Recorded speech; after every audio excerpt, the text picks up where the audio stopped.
Ladies and gentlemen, brothers and sisters, I am thrilled to announce that after over a decade, year after year, session after session, your continuous call has been heard.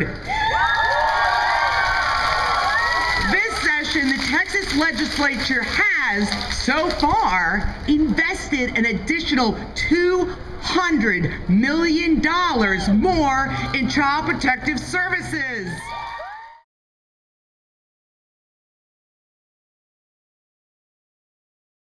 I gotta tell you, it's wonderful to be with you all today. And part of the reason it's so fine is because you are advocates who are making a difference in people's lives. And if at any point while you're doing the kind of work you're doing and the advocacy you're doing, if you ever have a moment's doubt, if there's ever an inkling that you're not making a difference, let me tell you, as someone that serves in this building, you are making a difference, and God bless you for being willing to do it.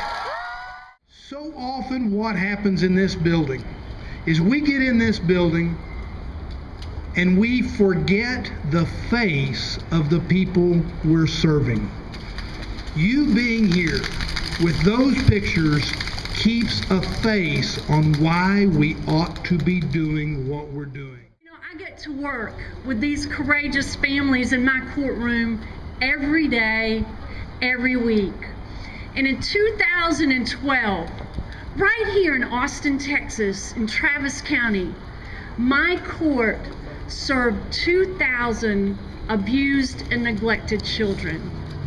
You know, we don't think it happens right here in our neighborhood, to our neighbors, to our children. But right here in the great capital of this state, 2,000 children that continue to need you. And their parents need you as well. I see what happens and what causes this problem is mental health that's gone untreated, poverty, addiction, and violence.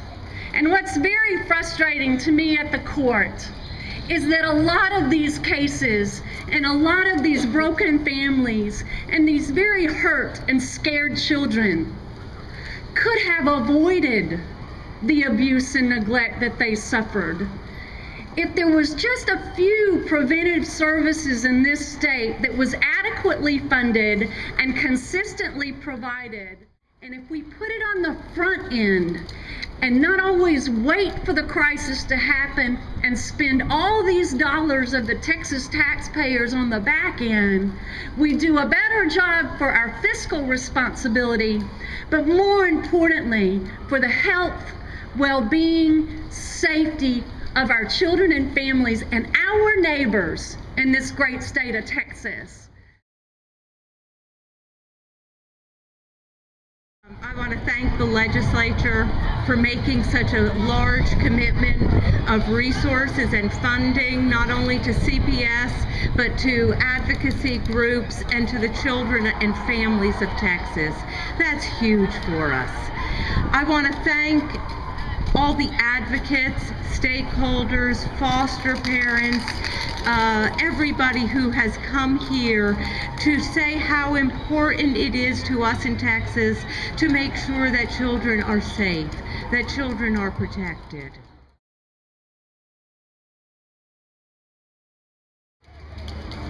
Think about what that represents for the children you're here to advocate for whom adults rarely keep their promises, for whom society never meets their legitimate expectations. I tended to see a certain cycle repeat itself.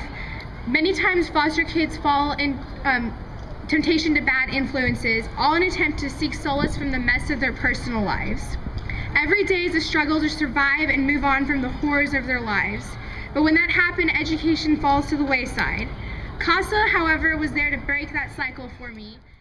I was not destined to become another statistic. My CASA volunteer, Miss Maddie Ford, along with the rest of the CASA volunteers, worked together to provide me with some hope. But although we remember the faces of our children, we also want to remember that those faces continue past the age of 18. And so that's why prevention is important.